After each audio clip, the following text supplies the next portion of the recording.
পূর্বস্থলী 2 নম্বর সরকারি শিল্প প্রশিক্ষণ প্রতিষ্ঠানের অর্থাৎ আইটিআই কলেজের প্রিন্সিপালকে একটি সংস্থা ভিজিট করতে এসে অপমান করায় ছাত্রছাত্রীদের অবস্থান বিক্ষোভ। অবিলম্বে প্রিন্সিপালের কাছে ক্ষমা চাইতে হবে। কলেজের নিরাপত্তার দাবিতেও প্রিন্সিপাল এবং কলেজকে অপমানিত করায় অনির্দিষ্টকালের জন্য মঙ্গলবার থেকেই শুরু বিক্ষোভ কর্মসূচি। চলতি মাসের 22 তারিখে পূর্ব বর্ধমানের গোবিন্দপুর শেফালি সমাজসেবা একটি সংগঠনের পক্ষ থেকে কলেজে ভিজিট করতে আসবে 4 জন, এই বলে একটি মেইল আসে।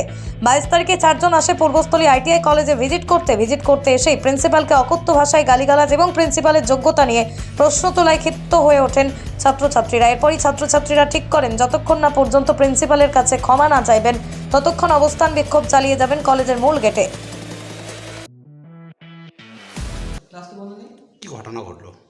ঘটনাটা বলতে যেটা কিছুদিন আগে মানে 22 তারিখ গোবিন্দপুর শেফালি সমাজসেবা সমিতি থেকে একটা মেল থ্রু একটা ভিজিট একটা প্রপোজাল আসে, যেখানে 4 জন ব্যক্তি দীপঙ্কর কর্মকার, হিমাদ্রি চ্যাটার্জি, চিন্ময় রয়, সুদীপ্ত পাইথানজি এই 4 জনে ভিজিট করতে আসে এবং ভিজিট করার পর ওনারা আমাকে কলেজ গেটে আটকে গালাগালি, চাকরিচ্যুত করার হুমকি এবং কলেজে অনেক অশ্লীল ঘটনা ঘটান।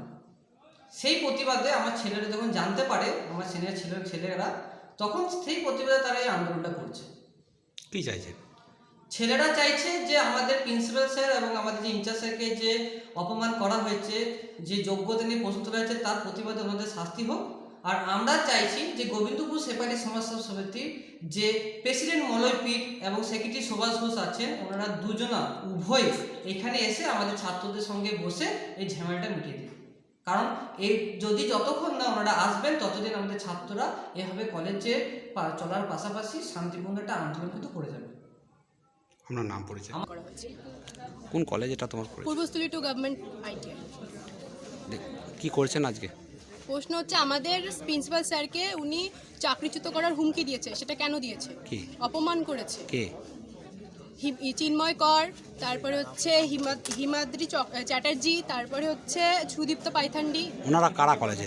ওনারা হচ্ছে ভিজিটার, ওরা ভিজিট করতে এসেছিল আমাদের কলেজে। কলেজে কেমন মানে না, ভিজিট করতে এসেছিল। তোমরা কি চাইছো এখন? আমরা চাইছি আমাদের প্রিন্সিপালের কাছে উনি এসে ক্ষমা চাইবেন। না চাইলে আমরা প্রতিবাদ থেকে উঠবো না, আমরা প্রতিবাদ করব। কতগুলো ছাত্র তোমার এখানে আন্দোলন করছে? আমরা অনেক ছাত্ররাই বসেছি এখানে, দেখা যাচ্ছে অনেক ছাত্ররাই আমরা আন্দোলনে বসেছি। তো আমরা আন্দোলন চালিয়ে যাব যতক্ষণ না উনি প্রিন্সিপাল স্যারের কাছে ক্ষমা চাইবেন। কি নাম তোমার? ছাত্রছাত্রীদের বক্তব্য, শুধু প্রিন্সিপালকে অপমান নয়, অপমান করা হয়েছে কলেজকে। ছুটির পর কলেজ করতেই ছাত্রছাত্রীদের এই বিক্ষোভ। কলেজের অধ্যক্ষ জানান ছাত্রছাত্রীরা তাদের অবস্থান বিক্ষোভ করছেন সুষ্ঠুভাবে, তবে তার জন্য কোনো ক্লাস বন্ধ রাখেনি তারা।